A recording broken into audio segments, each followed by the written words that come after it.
Hey, what's up, gang? I'm just reading some articles here, and I ran across this article recently. Basically, talk about the extinction of the middle child. They're becoming an American rarity, just when America could use them the most. And I've been seeing a lot of these articles circulating on the internet for the last couple of months about the low fertility rate of Americans. That a lot of people are not having children. A lot of people they're not getting married.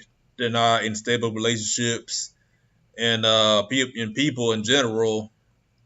I won't say people, but women and women. They're not having as many children as they used to, like generations past. And I have like a lot of personal theories about it. And I really need to do more research before I open my mouth about it.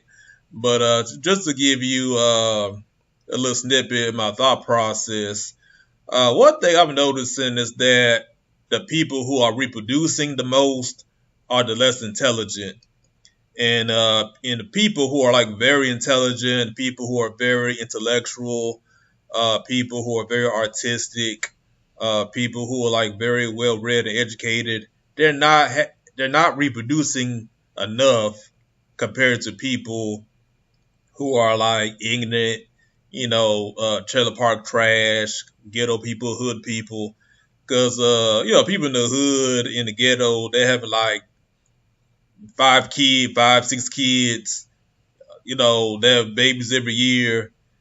Same applies to like rednecks. They have a lot of children, but it's like people who are like very intelligent, well mannered, calm, intelligent. People who are like into art, culture, people like that. They're not marrying, and also they're not really in relationships like they used to. It's very rare, when I see a person who's like very intelligent in a stable relationship. That most of them are single for some weird reason. I don't know why, but what pretty much what I'm saying is that intelligent people are not having sex for some weird reason. I don't know why, and it's kind of sad because if smart people are not having babies, they're not having. I mean, there's gonna be a detriment to the next generation. Because who's gonna run the world, and how's the world gonna function if you have like a low IQ population? You know what I'm saying? But I just had to get it off my chest and everything. But it kind of reminds me of this video I've been watching. Actually, this video came out like a couple months ago, and this lady, Deanna Lorraine, if I'm pronouncing her name correctly, she made a pretty good video. I just discovered her like a few months ago. She's like a conservative commentator dealing with relationships, and she made some good points. And I just want to play you like a little snippet of it, about maybe like the first 3 minutes of her video.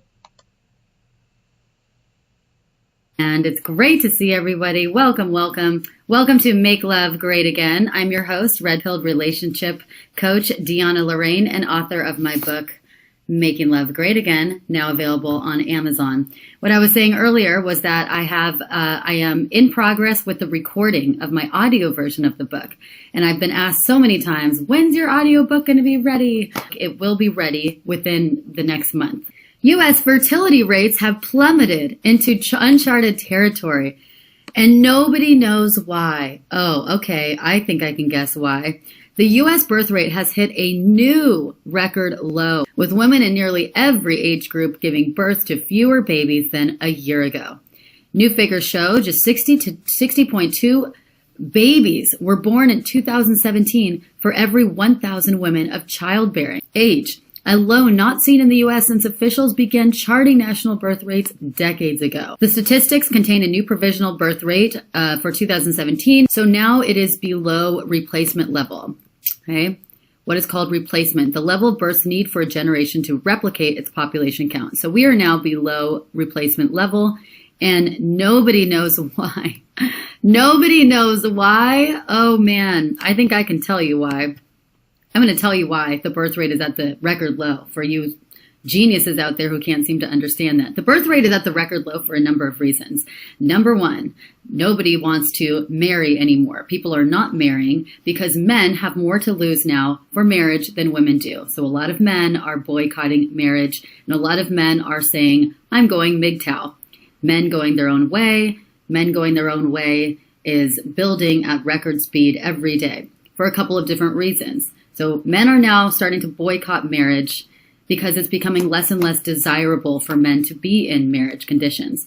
And they're starting to fear marriage and feel like, well, there's just such a big risk for me to potentially marry and then get screwed over financially or with my children. Number two, ladies, public service announcement, ladies are becoming more and more unattractive, more and more undateable and unmarriageable. So why would any man want to date, for instance, a feminist who is crazy, who has a nose ring in her nose, who has blue hair, unshaved red armpits hairs, and looks like a dyke or looks like a man? Sorry, but no man wants to date that. So the feminist movement is turning women into nasty, ugly, angry, undateable, unmarriageable women. So it's no surprise that a lot of men aren't going to find that very appealing. A lot of men aren't going to find women who are very vile, screaming at them and making demands on men that are impossible to meet very appealing. Or Oh yeah, I'm not gonna play the whole video. It's like 18 minutes long, but she made a lot of good points. Dealing, especially like dealing with femininity and masculinity. The thing about MGTOW, I disagree with MGTOW because to me that's kind of like a cop out. And my view on MGTOW is like, if you're a single man, go about your business, go to work, go to school, stay in shape, get your finances straight, do all that, but and I use the terminology, always keep, well, how can I say it? Like, how like you have like a radio that's ready to receive a signal or a message. Always keep that frequency or keep that dial switch open, ready to receive. If I'm saying it right.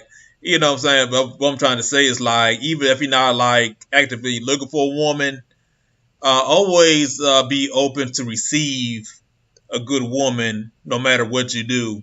Even if you, going to school, go about your business, try to get your degree, staying in shape, getting your health right, finances right, do all that as a man.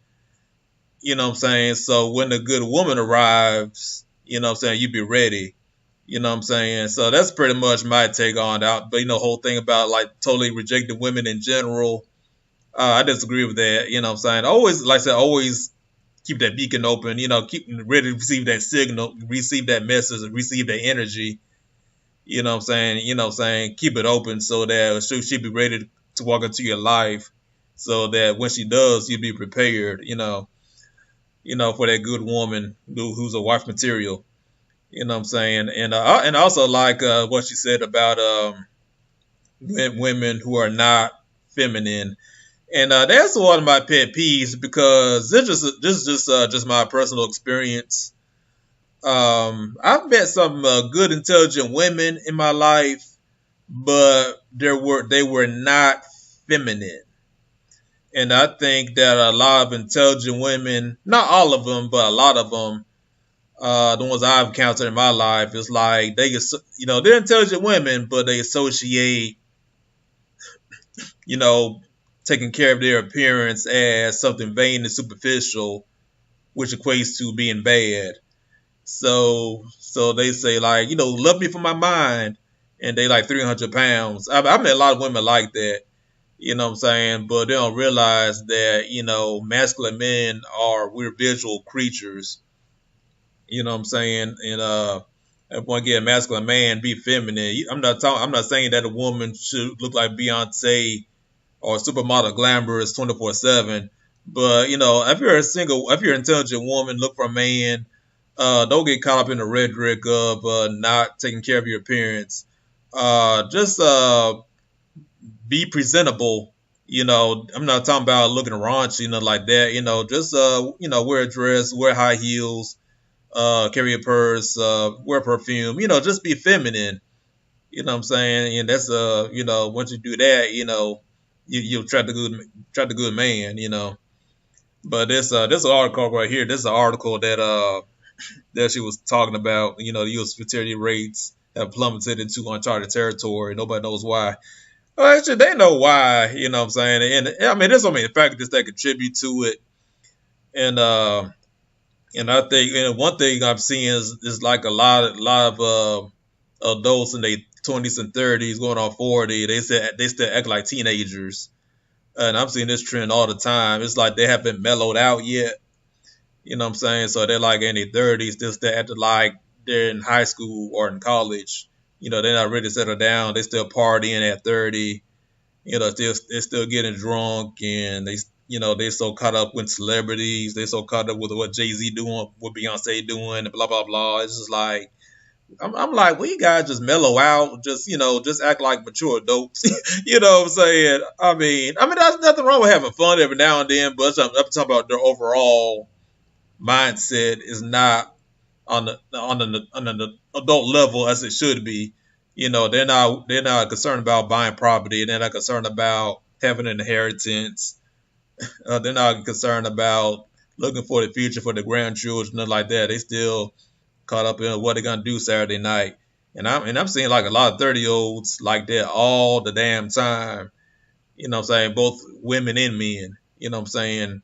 And I think it's just the mind control from the media and commercialism and stuff like that. What I'm saying? They just been brainwashed by pop culture. But anyway, though, I just wanted to share my view about this whole situation. But I feel like my rants. You just give my video a like, you can share it, and you can subscribe. All right, guys, peace out.